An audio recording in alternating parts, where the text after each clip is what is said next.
Hello YouTube and welcome back to the zone where tonight ladies and sorry about that where tonight ladies and gentlemen we are actually going to I think we're going to sort of like wrap up the whole Chris's the way he lives and all this, but there's only like a few more videos I wanted to do about Chris's place of residence. But supposedly, it's interesting that we're going to do a house he temporarily took residence in. The rental house, as it were. And let's get started. After the infamous house fire incident at 14 Branchley Court in January 2014, Christian Weston Chandler, his mum, Clover and Snoopy, and the lone surviving cat stayed briefly with a deeply unfortunate friend, and then moved into a temporary rental house. The rent was paid by their insurance company while the repairs to 14 Branch Lane Court were being made. After about a year, they moved back into their original abode. And you can see here, this is a picture of the front of the supposed rental house, and it looks like a really nice place. I reckon if I lived in a place like this, and I'm going to assume that it had a pretty big garden as well, maybe where I could probably do some gardening or something like that, you wouldn't need anything else. In fact, even because, again, if I was living there, one person living in a house like this would just be fantastic. It really, really would.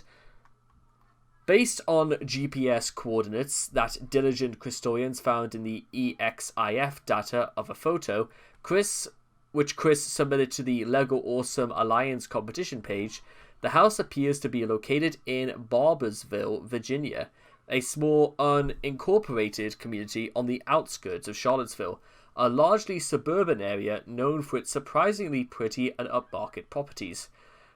Oh boy. However, Chris still seemed to be receiving mail at his old address, as shown in his begging for gifts on Facebook, and on shipping labels on boxes seen in photos taken within the rental house. It's not known exactly what the Chandlers managed to save of their hoarded possessions, but Chris seemed to have brought with him his PS3, at least one of his 3DSs, and the melted ruins of his Lego replica of Manchester High. Soon after settling in, Chris's days became dedicated to feeding his financially crippling Lego addiction, of which thousands of dollars was spent. Photos of the interior taken shortly after the Chandlers moved in depicted an accumulation of boxes and an already filthy carpet.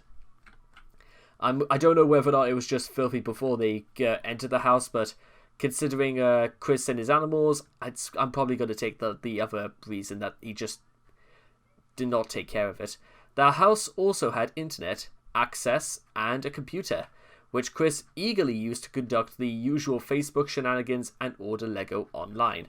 And we'll see this image right here. An eBay listing photo of the violin posted on the 22nd of June 2014 shows boxes of Lego and what appears to be rodent feces on the carpet.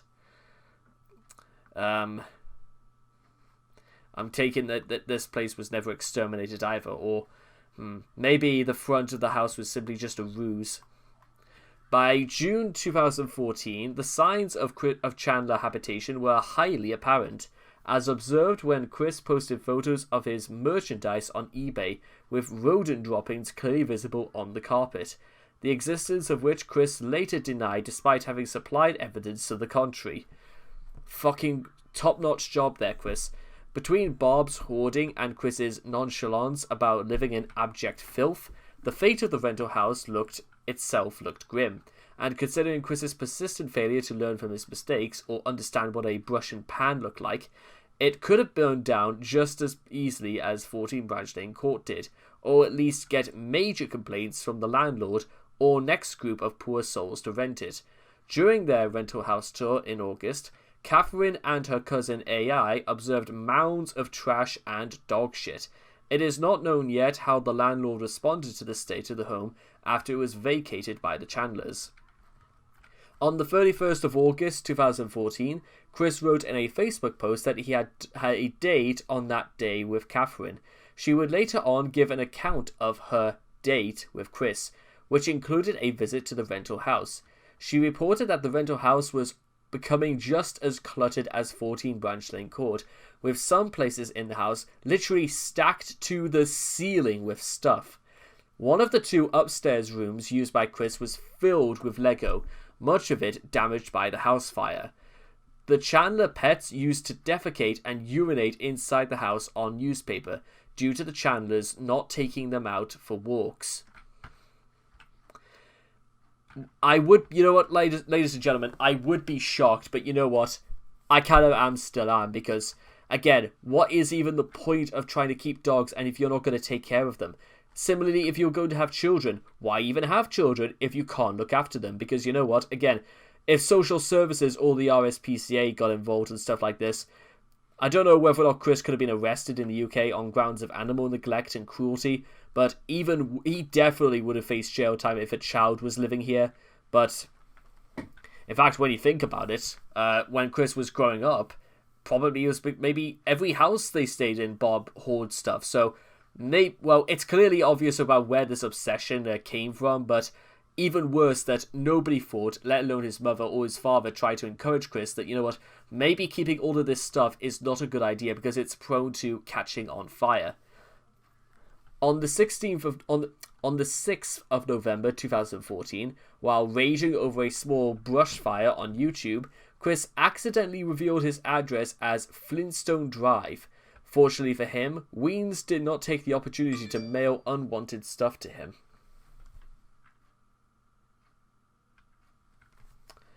Okay, that's not important. On the 3rd of December 2014, Chris announced he was expecting to move back into his renovated house in the next couple of weeks. The events of Boxing Day saw Chris briefly imprisoned in Albemarle County Regional Jail, although he was bailed out 2 days later. By January 2015, Chris and his mother had left the rental house and moved back into the renovated 14 Branch Lane Court. In April 2015, a pair of Christorians decided to do a CWC tour while they were in the area for his hearing, and managed to find the rental house, which was reportedly in a nice area, but still vacant 4 months after being vacated by Chris and Bob, speaking volumes about the damage inflicted by the slovenly duo. As aforementioned, it is unknown how the landlord reacted to this, if indeed they have at all. I probably would say that, you know, maybe not at all, because there's, again, if somebody straight up did, then I would suspect there'd be a lot to say about this. So you could see B.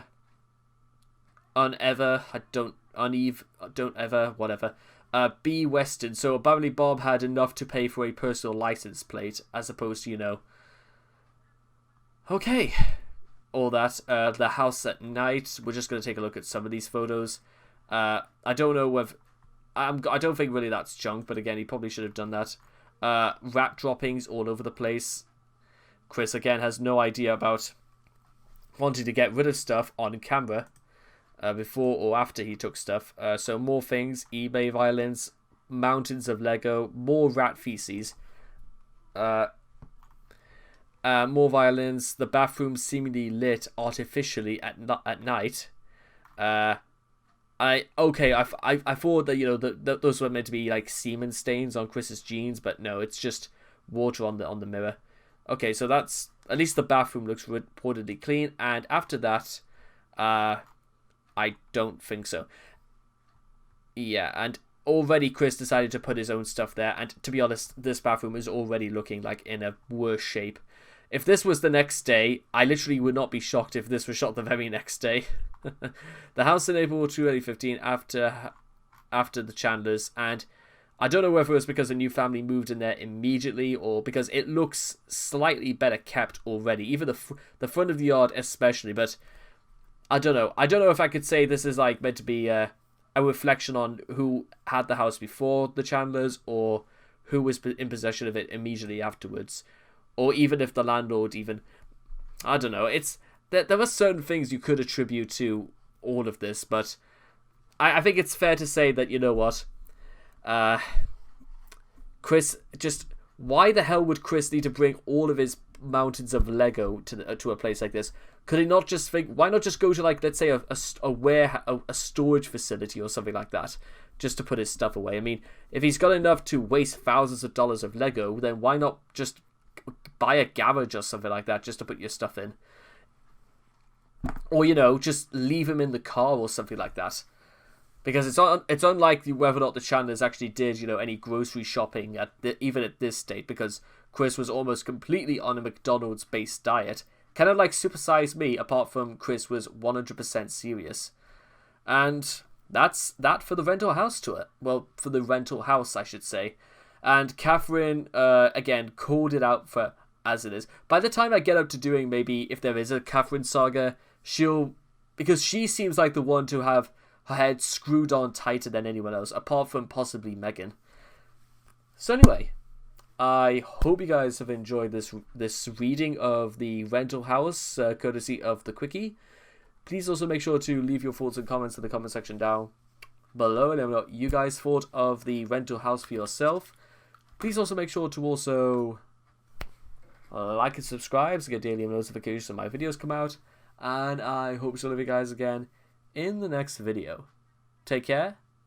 Bye-bye for now.